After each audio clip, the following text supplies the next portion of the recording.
Assalamualaikum warahmatullahi wabarakatuh, sahabat Aswaja. Beberapa waktu lalu, masyarakat Indonesia dihebohkan dengan tertangkapnya Menteri Sosial Juliari Peter Batubara oleh Komisi Pemberantasan Korupsi atau KPK. Dalam operasi senyap tersebut, tim penindakan KPK mengamankan uang sekitar 14,5 miliar rupiah yang terdiri dari pecahan rupiah, dolar Amerika Serikat, dan dolar Singapura. Uang disimpan di dalam 7 koper, 3 tas ransel, dan amplop kecil. Uang tersebut diduga hasil dari korupsi dana paket sembako bantuan sosial untuk rakyat terdampak pandemi. Sungguh miris memang, di tengah kesusahan rakyat dalam bertahan hidup di tengah pandemi global, masih sempatnya uang bantuan tersebut dikorupsi. Dari kekecewaan tersebut, netizen banyak yang membandingkan dengan kinerja Menteri Sosial di era Susilo Bambang Yudhoyono yang saat itu dijabat oleh Dr. Salim Segaf Al-Jufri. Di media sosial tersebar foto beliau saat menjabat sebagai Menteri Sosial sedang tidur di rumah warga. Kita tahu saat itu pencitraan seorang tokoh politik belum seperti saat ini, yang setiap momennya hampir dijadikan bahan pencitraan oleh tokoh-tokoh politik untuk kepentingan pribadinya. Dari foto tersebut diketahui benar menurut pengakuan Irfan Fauzi Arif, mantan tim ahli Mensos saat itu, ia mengatakan bahwa Salim Segaf Al-Jufri merupakan sosok yang bersahaja ketika menjadi Menteri Sosial era Kabinet Indonesia Bersatu Jilid 2.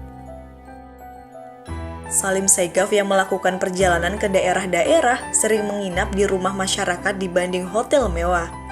Beliau juga sangat santun, jujur, lembut, dan rajin beribadah. Saat Ramadan, beliau biasa beriktikaf di masjid, tutur Irfan. Menurut Irfan, dirinya sering menemani Salim Segaf melakukan kunjungan kerja ke daerah-daerah terpencil di Indonesia. Bahkan daerah sulit dituju karena faktor geografis dan tidak pernah dikunjungi aparat pemerintah, bahkan sekelas camat setempat sekalipun. Dan yang menarik ketika beliau menjadi Menteri Sosial, ketika kunjungan kerja, beliau sering meminta tidur di rumah warga yang paling miskin di daerah tersebut. Tidak peduli apa agama dan suku warga miskin tersebut. Jadi ketika menjadi Mensos, Habib Salim biasa tidur di rumah warga sangat miskin yang lantainya tanah dan dindingnya bilik, ungkapnya. Menurut Irfan, inilah model pendidikan experiential learning yang diterapkan Salim Segaf ketika menjadi Mensos kepada para pejabat di lingkungan Kementerian Sosial atau Kemensos dan kepada para pejabat di daerah. Agar mereka bisa merasakan langsung bagaimana rasanya hidup di rumah yang tidak layak huni. Sehingga nantinya diharapkan bisa terpanggil nuraninya untuk bekerja lebih baik untuk masyarakatnya. Dan ada fakta unik tentang Menteri Sosial ini. Dirinya merupakan satu-satunya menteri yang pernah menyerahkan diri ke kantor polisi untuk ditilang. Saat itu ia melewati jalur busway karena terburu-buru karena presiden memanggilnya. Itulah beberapa fakta tentang Menteri Sosial di Indonesia. Semoga Allah memberikan orang-orang yang amanah dalam mengemban tugas negaranya.